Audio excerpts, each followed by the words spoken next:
हमें मतलब इस होटल में जाके खाना खाना है। वो उस दिन को हम वो दिन था और इस दिन में हम चले आए जब एक ब्रेड लाते थे मेरी बहन, मैं और मेरी मदर। हम वो एक ब्रेड को 2 दिन चलाते थे। वो दिन भी हमने देखा है कि गरीबी कैसे होती है। हेलो दोस्तों, कैसे हैं आप लोग। Welcome back to another episode for dancer life. मैं आपका दोस्त विनय कुमार आपका स्वागत करता हूं आपके अपने चैनल वी डांस यूनिट में। First of all very happy teachers day. तो आप सबको मेरी तरफ से हैप्पी टीचर्स डे। और आज हम जिनसे मिलने वाले हैं वो एक उड़ीसी डांसर हैं और वो मेरे टीचर हैं। मैंने उनसे उड़ीसी डांस सीखा है। आज मैं आपको अपनी एक सच्ची बात बताने जा रहा हूँ। मैंने उनसे उड़ीसी डांस सीखा है।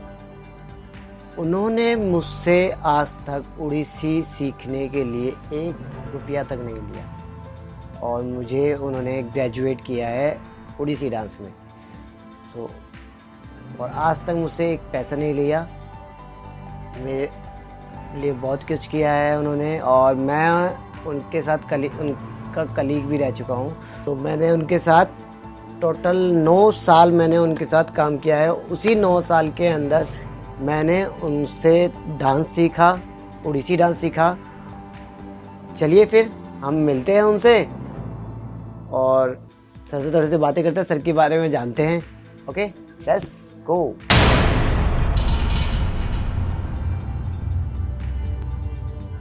तो हेलो दोस्तों, तो आज हमारे साथ है सुशांत सर। नमस्कार, मैं सुशांत राउत उड़ीसी घराने से हूँ। हमारा जो नृत्य शैली है, हम गुरु देव प्रसाद दास जी को का स्टाइल है हमारा। और गुरु देव प्रसाद दास जी जो मेरे फादर के गुरु थे, उनका स्टाइल है। उनके जो देव प्रसाद दास जी का मैं पहले उनके बारे में बताना चाहूँगा कि उनके जो पहले शिष्य थे वो गुरु श्रीनाथ राउत जो मेरे फादर वो थे। और गुरु श्रीनाथ राउत कौन है?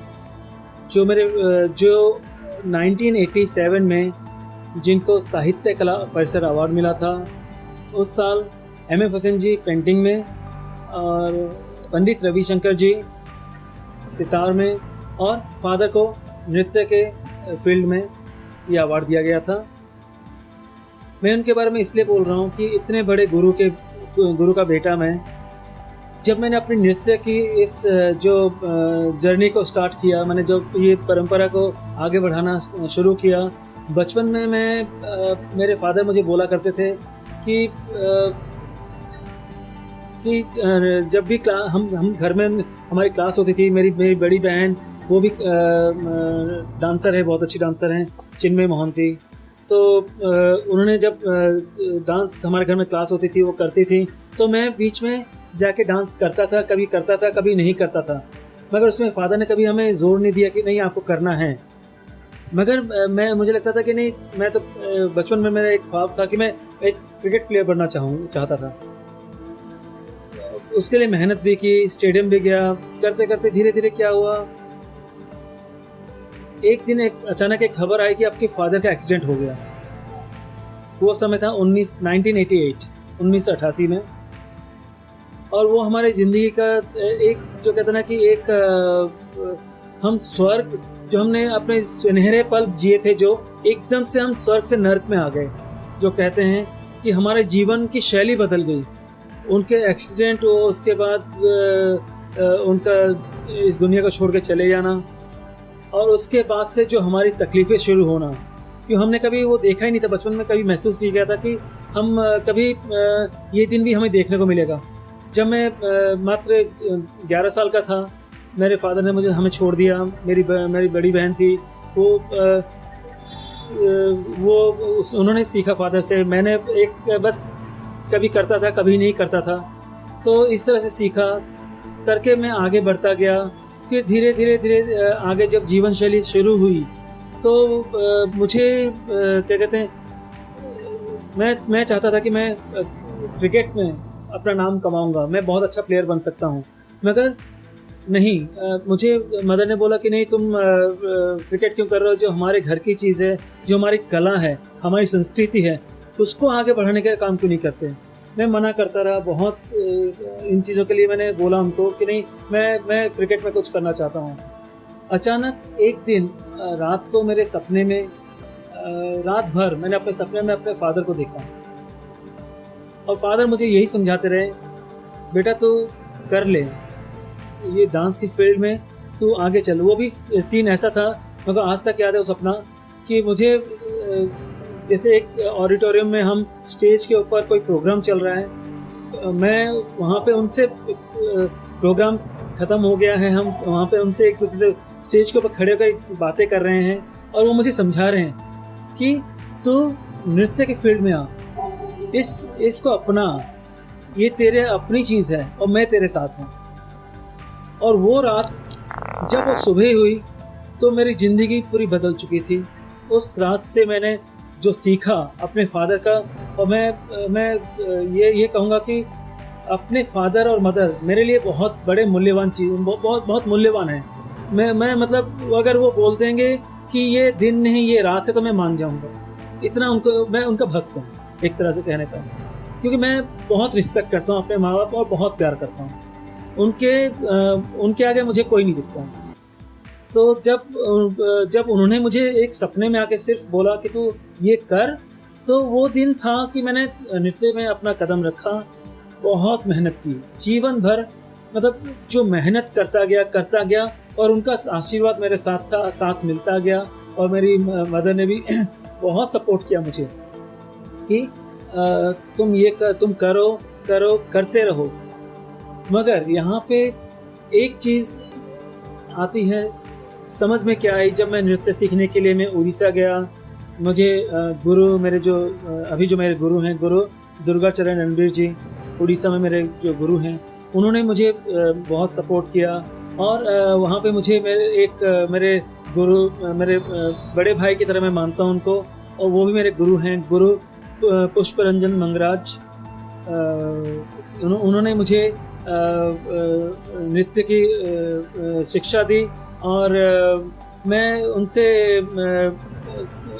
मैं जब उड़ीसा से जब नृत्य सीख के दिल्ली आया, मुझे लगा कि ये फील्ड मेरे लिए बना हुआ है, मैं कर सकता हूँ इसको।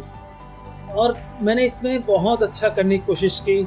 जब मैं दिल्ली आया बहुत कोशिश किया, बहुत अच्छा करने की कोशिश किया, प्रोग्राम के लिए यहाँ भागा, उसके पास भागा, उसके पास भागा, फिर जाके मुझे समझ में आया नहीं, कि मुझे लगा था कि मेरे फादर का नाम है, मुझे सब जानते हैं, मुझे हर कोई प्रोग्राम मिल जाएगा, मुझे क्लासेस मिल जाएंगी, अपना पेट भरने के लिए हर साधन इजीली अवेलेबल हो जाएंगे। नहीं, ये चीज़ गलत था, यहीं पे मैं गलत था कि मेरे जीवन में मुझे ऐसे लोगों से जो कहते हैं धोखा मिला, या मैं बोलूँगा सामना हुआ। फादर की स्टूडेंट, जिन्होंने मुझे एक स्टूडेंट थी, उन्होंने बोला कि जी ट्यूशन तो हम आपको देंगे, मगर जो ट्यूशन आप करेंगे उसका आधा पैसा आप हमें देंगे, कमीशन। मतलब सोचिए, इस तरह की सोच रखते हैं, ठीक है। तो मैंने बहुत धक्के खाए हैं, बहुत, मतलब कि कैसे घर का खर्चा चलाने के लिए पैसे नहीं थे, यहाँ तक कि कंडीशन इस तरह से, जो कहते हैं स्वर्ग और नर्क यहीं भी दिखता है, कंडीशन इस तरह से ख़राब हो गए थे। मेरी माँ ने इतनी तकलीफ झेल के हमें पाला पोसा, और मैंने उड़ीसा में जाके सीखा। और उड़ीसा में मैं अपने इसलिए गुरुजी को मानता हूँ, अपने मैं गुरु भाई को मानता हूँ, जो मैं जिन्होंने मुझे बहुत सहायता की, कि गुरु पुष्परंजन मंगराज जी। उन्होंने नृत्य कोई पैसा नहीं लिया, उन्होंने उल्टा मुझे सिखाया, रहने को जगह दी, खाना दिया, सब कुछ किया, और वहाँ मैंने सीखा बाकायदा। और दिल्ली आने के बाद मुझे बिल्कुल सब कुछ उल्टा दिखता है कि नहीं, यहाँ पे आपको जो करना है फादर का नाम लेके करोगे, कुछ नहीं मिलेगा आपको खुद करना है। खुद मेहनत किया, बहुत मेहनत किया। ऐसा दिन भी देखा है कि जो हम जो कहते हैं ना कि वो दिन थे कि जो रोटी में घी के लगे बिना हम खाना नहीं खाते थे, कि हमें मतलब खाना, मतलब हमें ये खाना है, इसके अलावा हम ये दूसरे खाना खाएंगे नहीं, हमें मतलब इस होटल में जाकर खाना है। वो उस दिन को हम वो दिन था। और इस दिन में हम चले आए जब ब्रेड, एक ब्रेड लाते थे मेरी बहन, मैं और मेरी मदर। हम वो एक ब्रेड को 2 दिन चलाते थे। वो दिन भी हमने देखा है कि गरीबी कैसे होती है और लोगों ने कैसे मुझे यूज़ किया। वो भी मैंने कई बड़े बड़े डांसर के साथ डांस किया। मैंने डांस किया, मुझे बोल के जाते थे कि जी एक प्रोग्राम के आपको पैसे मिलेंगे। वहाँ पे जाके एक प्रोग्राम की जगह हम 3 प्रोग्राम कर रहे हैं। चलो जी 3 प्रोग्राम किया, पैसे एक के मिलते थे। फिर बोलते थे कि मेहनत करो, हम आगे आगे चल के देंगे ना आपको। जी मेहनत कैसे करूं दीदी, खाऊंगा कहाँ से? घर का किराया देने के लिए पैसे नहीं है। घर का किराया तब था मेरा कितने 800 रुपये किराया था, एक कमरा, ठीक है ना, एक कमरा, और एक कमरा ले रखा था जिसमें मेरी माँ, मेरी बहन और मैं रहते थे, और उसका किराया था 800 रुपये। और महीना भर मेहनत करने के बाद मुझे कितने दिए थे इन्होंने महीने भर मेहनत करने के बाद मुझे 300 रुपये पकड़ाए थे। और प्रोग्राम करके आने के बाद मुझे 300 रुपये देते हैं। मैं किराया कहाँ से दूंगा और खाऊंगा कहाँ से? तो आखिर में इतना डांस करने के बाद उस समय मुझे ये जुनून था कि मैं इतना डांस इतना कर जाऊंगा, ऐसा कर जाऊंगा कि पद्मश्री, मुझे लगता था मैं ऐसे छीन लूंगा, पद्मश्री मैं लेके रहूंगा। मगर जहाँ पेट का सवाल आता है ना सर, पेट हमें मार देता है। पेट के साथ साथ हमारी फैमिली, पीछे बैठी जो फैमिली, उनके जब ध्यान आता है ना, फिर ये डांस ये सब चीज़ें फिर ध्यान नहीं रहता। फिर हमें आगे पद्मश्री क्या कुछ भी नहीं दिखता, सिर्फ खाना दिखता है। क्योंकि इंसान जीता खाने के लिए, अगर भगवान पेट नहीं देता तो शायद पद्मश्री मेरे पास होता है। ठीक है, तो फिर मैंने अपने आप को समझाया कि नहीं, डांस करेंगे मगर साथ में कुछ और काम कर लेते हैं, ट्यूशन वगैरह पकड़ लेते हैं। ट्यूशन पकड़ा मगर ट्यूशन भी नहीं मिलता था। फिर धीरे धीरे ट्यूशन, थोड़ा 2-4 ट्यूशन मिले, तब भी मैंने कहा चलो हम करते हैं, मैं प्रोग्राम करूँगा, मैं पद्मश्री लेके रहूँगा। मेहनत बहुत करता था मगर धीरे धीरे लगने लगा कि मेहनत करके वो प्रोग्राम उस मुकाम तक पहुँचने के लिए कोई पहुँचने नहीं दे रहा, क्योंकि उस गद्दी में लोग जो बैठे हुए हैं वो अपनी गद्दी नहीं छोड़ रहे।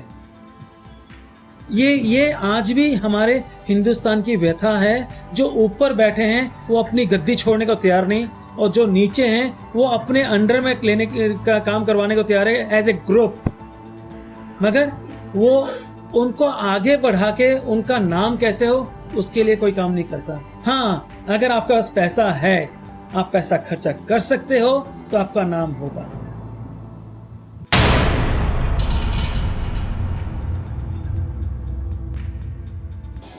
तो हेलो दोस्तों, कैसी लगी आपको वीडियो, कमेंट बॉक्स में ज़रूर बताना। और हमने सर से इतनी बातें करी कि ये एपिसोड मुझे 2 पार्ट में डिवाइड करना पड़ा। सो मिलते हैं नेक्स्ट पार्ट में। Okay, bye bye.